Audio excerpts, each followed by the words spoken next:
Yes.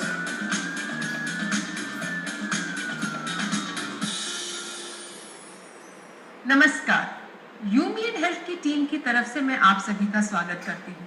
आज हमारे साथ हैं doctor SP Patedar, consultant and head department of neurology, Narayana multi speciality hospital, Jaipur.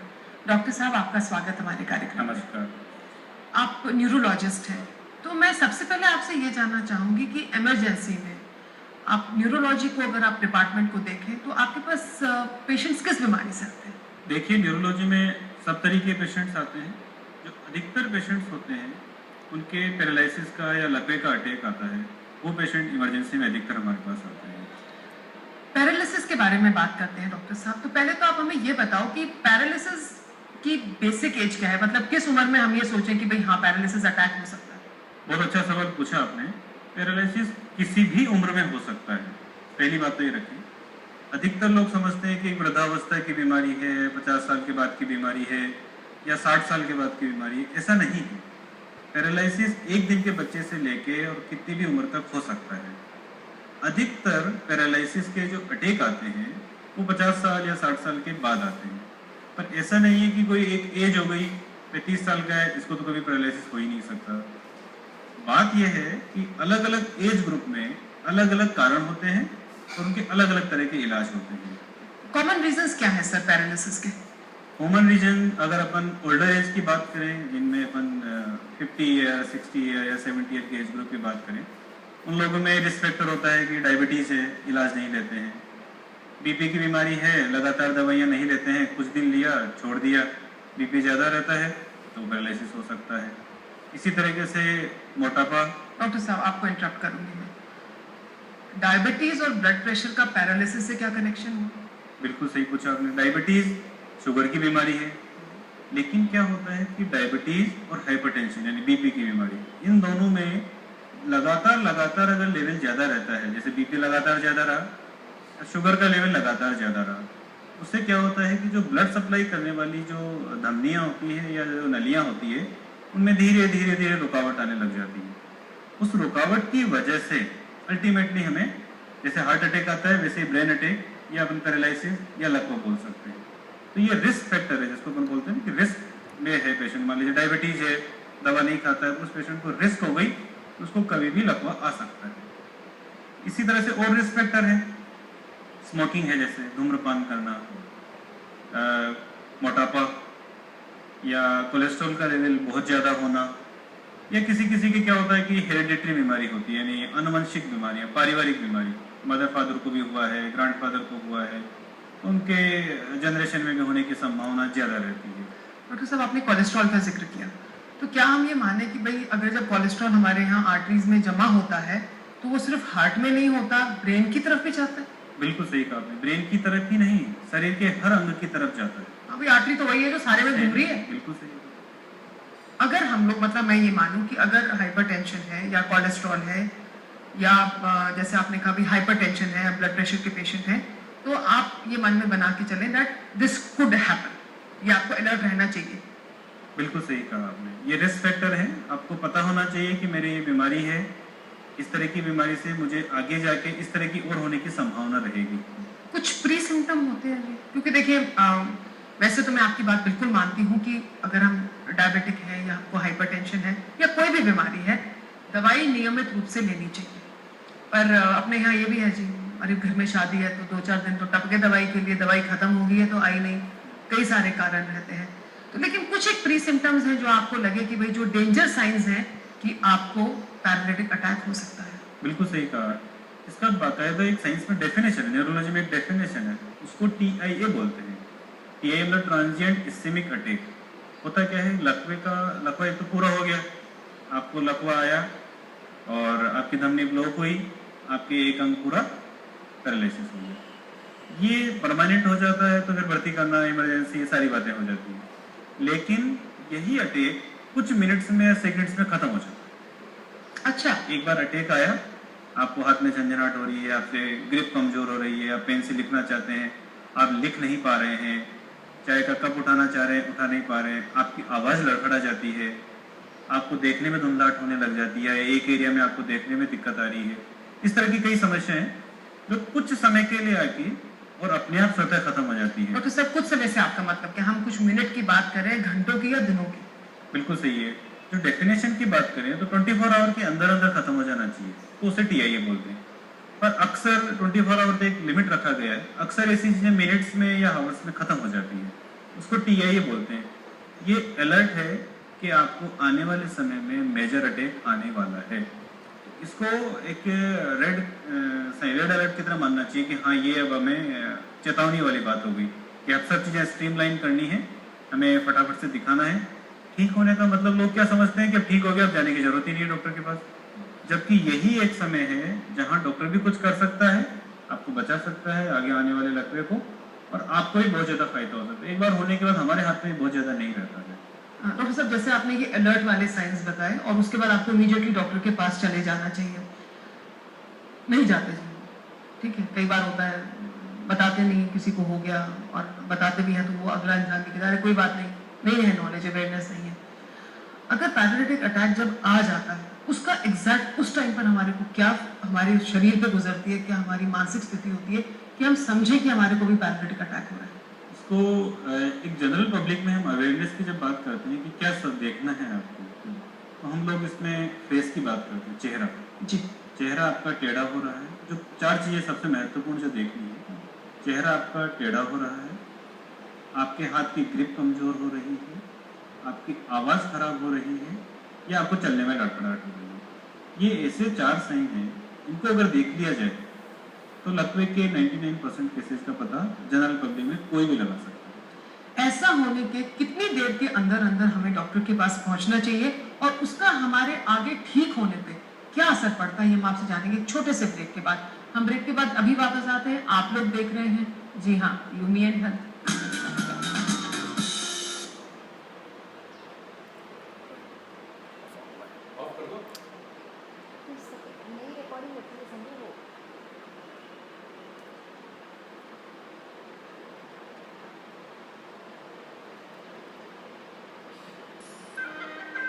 विकसित राज्य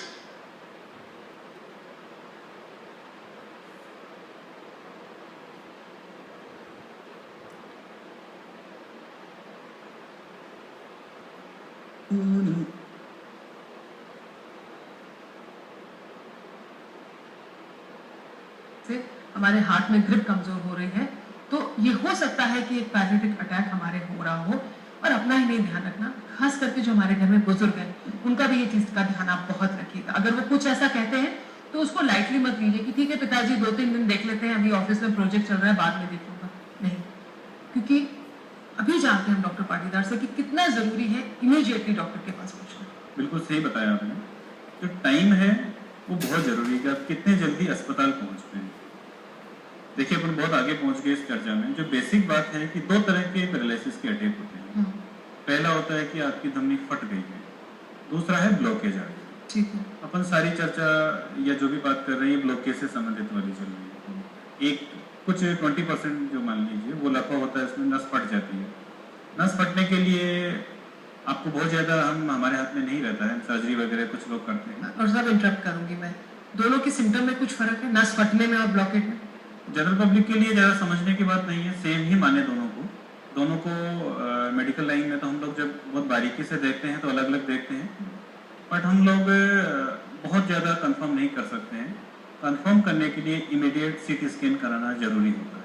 मतलब हम ये माने कि ऐसे आपने जो ये 4 सिम्टम बनाए वो जैसे ही आए तो as soon as possible hospital अपने फादर को, पेरेंट को, खुद हैं जो भी हैं, पहुंचे। बिल्कुल, मैं वही बात कर रहा था कि जितना जल्दी, अब 2 तरह के पैरालिसिस के अटैक हो गए। आप हेमरेज को एक तरफ निकाल दीजिए, जिसको ब्रेन हेमरेज बोलते हैं, जिसमें नस फट गई है।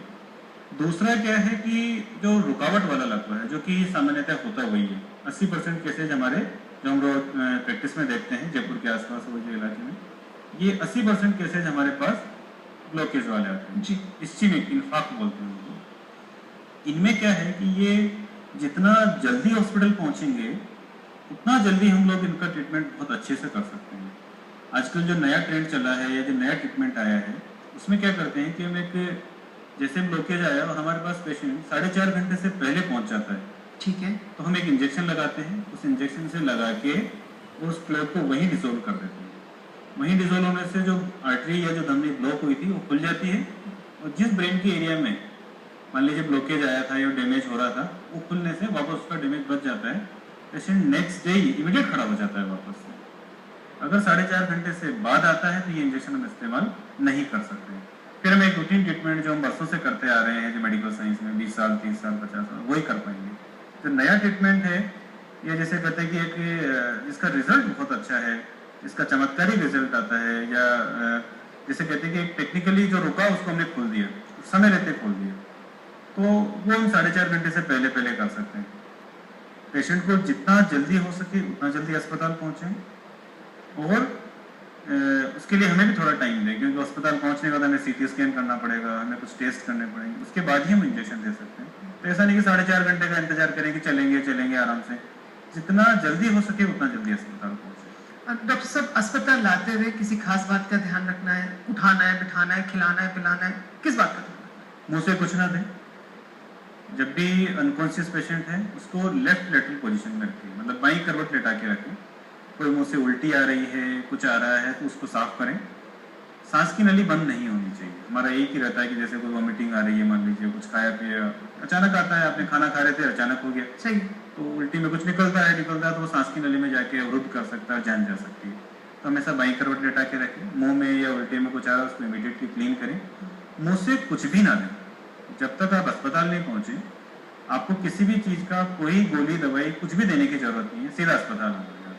कई बार बीपी नाप लिया किसी ने, अपने घर में है इंस्ट्रूमेंट होते हैं आजकल, या पास में कोई नियर बाई आपने किसी फैसिलिटी में कंसल्ट किया और ब्लड प्रेशर मान लीजिए किसी का 200 निकला, तो जबरदस्ती मुंह में गोली की बीपी की गोली डालने लग जाएंगे जी।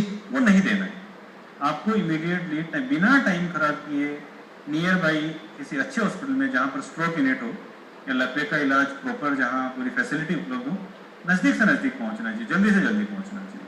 डॉक्टर पाटीदार, मैं आपसे इजाजत चाहूंगी क्योंकि एक बहुत महत्वपूर्ण संदेश दिया है आपने, और इसको मैं बड़े स्ट्रांगली अपनी ऑडियंस तक पहुंचाना चाहूंगी। जैसे डॉक्टर साहब ने कहा कि समय बहुत क्रूशियल है। जो हमने 4 सिम्टम बताए, अगर वैसा कोई भी सिम्टम आपको अपने घर में किसी भी मेंबर को नजर आता है तो उसको इमीडिएटली हॉस्पिटल रश करिए। ये जो 4.5 घंटे की विंडो है, इसमें जितनी जल्दी आप पेशेंट को लेकर पहुंचेंगे उतनी जल्दी उसका टेस्ट हो सकेगा, और उसको आगे ठीक होने में ये बहुत क्रूशियल रहेगा। ये नई ट्रीटमेंट है, इसका पूरा लाभ उठाएं। और अगर हम ये 4.5 घंटे में नहीं लेके पहुंचते हैं तो आगे पैरालिसिस का क्या इलाज रहेगा ये हम जानेंगे डॉक्टर पाटीदार से एक छोटे से ब्रेक के बाद। हम अभी वापस आते हैं, आप लोग कहीं जाना नहीं।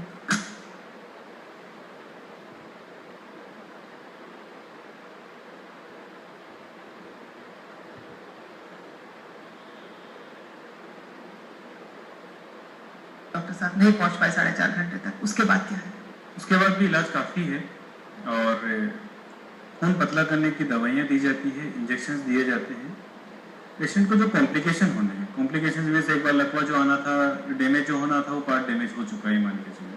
4.5 घंटे में ब्रेन के कुछ पार्ट्स जहाँ ऑक्सीजन नहीं पहुँचा या ब्लड सप्लाई नहीं पहुँची, वहाँ खोलने के बाद भी कोई फायदा नहीं मिलता है, वो सेल्स तो डैमेज हो गए। पर अब क्या होता है कि यहाँ पर एक रिएक्शन स्टार्ट होता है।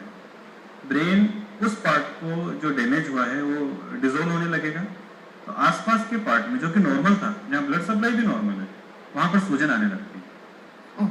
उस सूजन के आने से वो भी काम करना बंद कर देता है। तो जहां डैमेज था वो लिमिट रहे, पहला काम। दूसरा काम, पेशेंट को और नई बीमारियां ना लगे। जैसे अनकॉन्शियस पेशेंट मान लीजिए, अनकॉन्शियस पेशेंट है, सांस लेने में दिक्कत आ रही है, जैसे आपने कहा वॉमिटिंग है, वॉमिटिंग फेफड़े में चला गया, निमोनिया हो गया, सब सांस लेने में दिक्कत हो तो वेंटिलेटर पर रखना पड़ेगा। कई बीपी कम हो रहा है, कई बार बीपी बहुत ज़्यादा हो रहा है। जब ज़्यादा बीपी है तो कम करना है, बहुत ज़्यादा कम हो रहा है तो उसको फिर बढ़ाना पड़ेगा। इस तरीके से पेशेंट के रूटीन इलेक्ट्रोलाइट्स हैं, जैसे उसमें नमक की मात्रा कितनी होनी चाहिए ब्लड में, शुगर कितना रहना चाहिए ब्लड में, उन सभी चीज़ों को स्ट्रीमलाइनली मैनेज किया जाता है। बिकॉज क्या है कि ब्रेन बहुत इंपॉर्टेंट ऑर्गन है बॉडी का। सही बात। जब ब्रेन डैमेज होता है तो सारे सिस्टम्स पे उसका इफेक्ट आता है। उस इफेक्ट से उन ऑर्गन को तो कम से कम बचा के रखें, और ब्रेन का जितना सा पार्ट डैमेज हुआ है, सपोज कीजिए 10% या 5% या 25%, वहीं तक उसको लिमिट कर दें ताकि उसका आगे का डैमेज ना हो। इसकी हमारी कोशिश रहती है कि ये करें। और जो हमारे अंग डैमेज हो चुके हैं, जो भी हमारा हाथ है या पाँव है, उनमें फिजियोथेरेपी से कितनी आगे चल के मदद मिलती है डॉक्टर साहब? बिल्कुल सही बोला आपने। फिजियोथेरेपी एक क्रिटिकल फेज निकलने के बाद या क्रिटिकल फेज की ड्यूरेशन में हम फिजियोथेरेपी स्टार्ट करा देते हैं। फिजियोथेरेपी से रिकवरी आती है। ब्रेन की जो दूसरी कोशिकाएं बची है वो उन दूसरे के फंक्शंस को टेक ओवर करना स्टार्ट करती है। जैसे हाथ को चलाने वाली कोशिका डैमेज हो तो जो दूसरी कोशिका थी जो हाथ का काम तो नहीं करती थी लेकिन हम उसकी ट्रेनिंग स्टार्ट करते हैं। फिजियोथेरेपी जो आपने कहा है, फिजियोथेरेपी मतलब ट्रेनिंग है, मूवमेंट है। तो क्या करते हैं कि जो आसपास की कोशिकाएं हैं, न्यूरॉन्स हैं, वो क्या करेंगे, अपना एक्शन बढ़ाएंगे और धीरे धीरे धीरे हाथ जो काम करने वाली कोशिकाएं थी उनका काम करने लगेंगे। तो धीरे धीरे हाथ में मूवमेंट आने लगती है, धीरे धीरे रिकवरी आती है, ग्रिप बनने लगती है। पर कभी भी वैसा नहीं हो पाता जैसा कि वो नॉर्मल जो कोशिकाएं जो ऊपर वाले ने हमें दी है हाथ को चलाने की, वैसा काम नहीं कर पाती हैं कभी भी। पर धीरे धीरे फंक्शनिंग आती है, पेशेंट चलने लगता है, बात भी करने लगता है, अपना ऑफिस जाना, रूटीन के काम करना, यहाँ तक पहुंच जाता है फिर धीरे धीरे पेशेंट। डॉक्टर साहब, ये तो रही उन 80% की बात जिनके ब्लॉकेज था और उसकी वजह से उनके पैरालिटिक अटैक हुआ। जैसा आपने कहा था कि 20% है जिनके हैमरेज होता है, उनका क्या रहता है? हेमरेज का क्या है कि देखो खून पतला था और फट गया, उसके कई सारे कारण होते हैं। कई सारे कारण है। मान लीजिए पहले खून पतला करने की दवाइयाँ ले रहा था, जैसे कार्डियक पेशेंट्स होते हैं कुछ, उनको ऐसी दवाइयाँ दी जाती है जिनसे उनके ब्लॉकेज ना हो, या वॉल चेंज किया है किसी का तो उनको खून पतला करने की दवाइयाँ दी जाती है। उससे क्या खून थोड़ा अत्यधिक पतला हो गया, अत्यधिक पतला होने से अंदर बह जाता है। तो हमारा पहला काम होता है कि उन दवाइयों को स्टॉप करें।